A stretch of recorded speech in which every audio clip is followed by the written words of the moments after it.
អំណោយដ៏ថ្លៃថ្លាអស្ចារ្យដែលគ្រប់គ្នាទទួលបានសម្រាប់ថ្ងៃនេះគឺយើងមានពេលវេលា24ម៉ោងទៀតដើម្បីបន្តជីវិតរស់នៅលើភពផែនដីនេះប៉ុន្តែស្របពេលដែលយើងទទួលបានពេលវេលាមួយថ្ងៃទៀតយើងក៏បានបាត់បង់ពេលវេលាមួយថ្ងៃទៅដូចគ្នាផងដែរ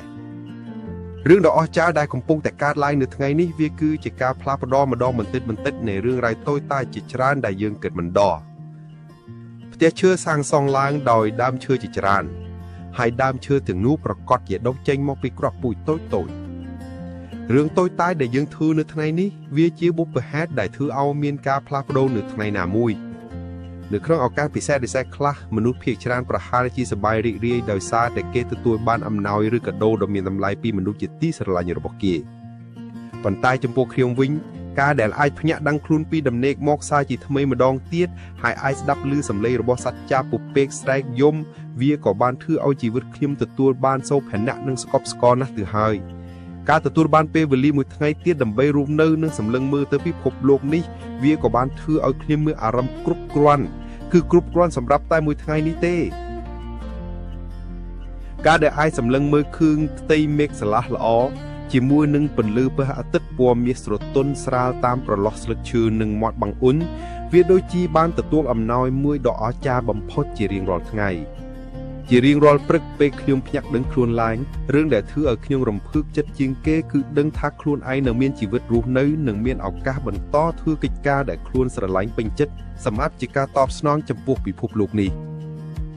មុនពេលខ្ញុំចាក់ចេញទៅព្រោះតែមានថ្ងៃនេះទៅវាបានធ្វើឲ្យខ្ញុំអាចចងចាំចំពោះរឿងរ៉ាវទាំងអស់កាលពីម្សិលមិញហើយអាចស្រមៃឃើញជីវិតថ្មីមួយទៀតដែលខ្ញុំត្រូវជួបនៅថ្ងៃស្អែកថ្ងៃនេះគឺជាអ្វីគ្រប់យ៉ាងសម្រាប់ជីវិតយើងវាជាអតីតកាលផងជាបច្ចុប្បន្នផងនិងជាអនាគតផងនៅលើជញ្ជាំងនៃបន្ទប់គេងរបស់ខ្ញុំមានប្រយោគមួយដែលខ្ញុំសរសេរថាថ្ងៃនេះជាថ្ងៃដែលត្រូវកែប្រែកំហុស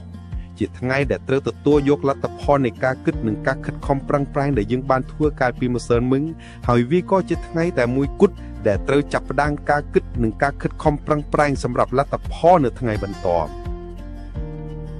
រយៈពេញមួយថ្ងៃដែលយើងអាចរស់នៅលើផែនដីនេះវានឹងក្លាយជាថ្ងៃមួយដ៏អស្ចារ្យបំផុតនៅពេលយើងមានអារម្មណ៍ពេញចិត្តចំពោះថ្ងៃនីមួយៗនៃជីវិតរបស់យើងតាំងពីពេលវេលាដំបូងដែលយើងចាប់ផ្ដើមភ្ញាក់ដឹងខ្លួនពីដំណេកគ្រប់យ៉ាងមិនងាយស្រួលឡើយហើយវាពិតណាស់ថាយើងនឹងមានរឿងខកបំណងខ្លះកាលពីម្សិលមិញឬថ្ងៃណាមួយខាងមុខពីព្រោះរឿងគ្រប់យ៉ាងដែលកើតឡើងចំពោះជីវិតវាមិនមែនកើតឡើងឲ្យសមទៅតាមការចង់បានរបស់យើងទេហើយវាកាន់តែមិនមែនជារឿងចៃដន្យទៀតផងវាមិនមែនមានតែយើងនោះឡើយដែលធ្លាប់ខកបំណងមនុស្សភាគច្រើនផ្សេងទៀតសុទ្ធតែធ្លាប់ខកបំណងដូចយើងដែរគ្រាន់តែពេលខ្លះរឿងវាមិនកើតឡើងចំពោះគេនៅពេលវេលាដូចគ្នាជាមួយយើងតែប៉ុណ្ណោះឯងខ្ញុំនៅតែនិយាយថាគ្មានអ្វីដ៏អស្ចារ្យជាងការអាចមានជីវិតរស់នៅថ្ងៃថ្មីម្ដងទៀតដើម្បីធ្វើការផ្លាស់ប្ដូរនិងកែប្រែជីវិតតាមដែលខ្លួនឯងចង់បាននោះទេទោះជាខ្ញុំបានដឹងថានៅទីបញ្ចប់ខ្ញុំត្រូវស្លាប់មនុស្សគ្រប់គ្នាត្រូវស្លាប់រឿងគ្រប់យ៉ាងនឹងត្រូវផ្លាស់ប្ដូរអ្វីដែលយើងបង្កើតឡើងវានឹងបាត់រូបរាងទៅនៅពេលណាក៏ដោយប៉ុន្តែខ្ញុំនៅតែត្រេកអរជាមួយនឹងថ្ងៃថ្មីដែលខ្ញុំទទួលបានសម្រាប់ការរស់នៅលើផែនដីនេះស្របពេលដែលយើងទទួលបានកាដូមួយថ្ងៃទៀតដើម្បីបន្តការរស់នៅយើងក៏បានបាត់បង់ឱកាសរស់នៅមួយថ្ងៃទៀតដូចគ្នាសូមរស់នៅថ្ងៃនេះឲ្យបានល្អបំផុតតាមដែលអាចធ្វើទៅបានវាពិបាកណាស់ខ្លាំងណាស់ថាបើយប់មួយដែលខ្ញុំគេងហើយក៏គេងជារៀងរហូតដែលអាចភ្ញាក់ដឹងខ្លួននៅថ្ងៃបន្ទាប់ទេតើនរណានឹងបញ្ចប់ការងារគ្រប់យ៉ាងដែលខ្ញុំមិនទាន់បានបញ្ចប់ជំនួសខ្ញុំតើនរណានឹងជួយលើកការហៅចូលទូរស័ព្ទរបស់ខ្ញុំតើនរណានឹងឆ្លើយសំណួររាប់រយពីមិត្តនឹងអានរបស់ខ្ញុំរាល់ថ្ងៃនរណានឹងសរសេរកំណត់ហេតុប្រចាំថ្ងៃនៅក្នុងសិភៅរបស់ខ្ញុំនរណានឹងខលទូរស័ព្ទទៅផ្ទះសួរសុខទុក្ខឪពុកម្ដាយរបស់ខ្ញុំនរណានឹងបន្តសរសេរសិភៅមួយក្បាលនេះបញ្ចប់ឲ្យខ្ញុំនរណានឹងសងលុយដែលខ្ញុំជំពាក់មិត្តភ័ក្តិរបស់ខ្ញុំបើយើងគេងលក់ដោយមិនអាចភ្ញាក់ម្ដងទៀតគឺគ្រប់យ៉ាងក៏នឹងបញ្ចប់ទៅជាមួយយើងហើយវាជារឿងដែលគួរឲ្យសោកស្ដាយបំផុតដែលនរណាម្នាក់មិនអាចបញ្ចប់ការងារទាំងអស់នោះជំនួសយើងបាន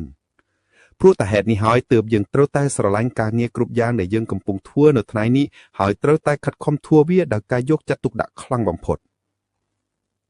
ថ្ងៃនេះនឹងបង្កើតអតីតកាលមួយដ៏ល្អសម្រាប់ថ្ងៃស្អែកនិងថ្ងៃបន្តទៀត វាមិនមែនជាការងារពិបាកអីដោយយើងគ្រាន់តែចាប់ផ្ដើមមានអារម្មណ៍ល្អជារៀងរាល់ព្រឹកនិងធ្វើការងារគ្រប់យ៉ាងដែលក្តីស្រឡាញ់ពេញចិត្តយើងមិនមានអនាគតល្អតាមការស្រមៃចង់បាននោះឡើយបើយើងមិនព្រមចាប់ផ្ដើមគិតអ្វីដែលល្អនិងរីករាយនៅក្នុងការចាប់ផ្ដើមធ្វើការងារដែលក្តីស្រឡាញ់នៅថ្ងៃនេះ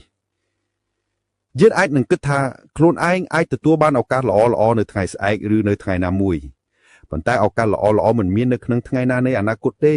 គឺវាមាននៅពេលឥឡូវនេះនៅពេលបច្ចុប្បន្នដែលយើងកំពុងឈរនៅទីនេះ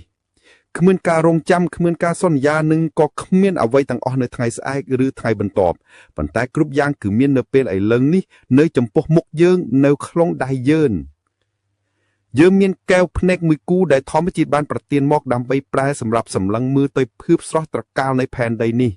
យើងមានត្រចៀកមួយគូសម្រាប់ស្ដាប់សំឡេងគ្រប់យ៉ាងយើងមានមាត់មួយសម្រាប់បញ្ចេញសូរសុភ័ក្រសំឡេងមកក្រៅ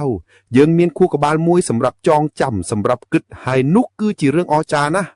យើងមានជើងទាំងពីរសម្រាប់ផ្លាស់ទីទៅកាន់ទីកន្លែងដែលយើងចង់ទៅជីវិតគឺជាអំណោយ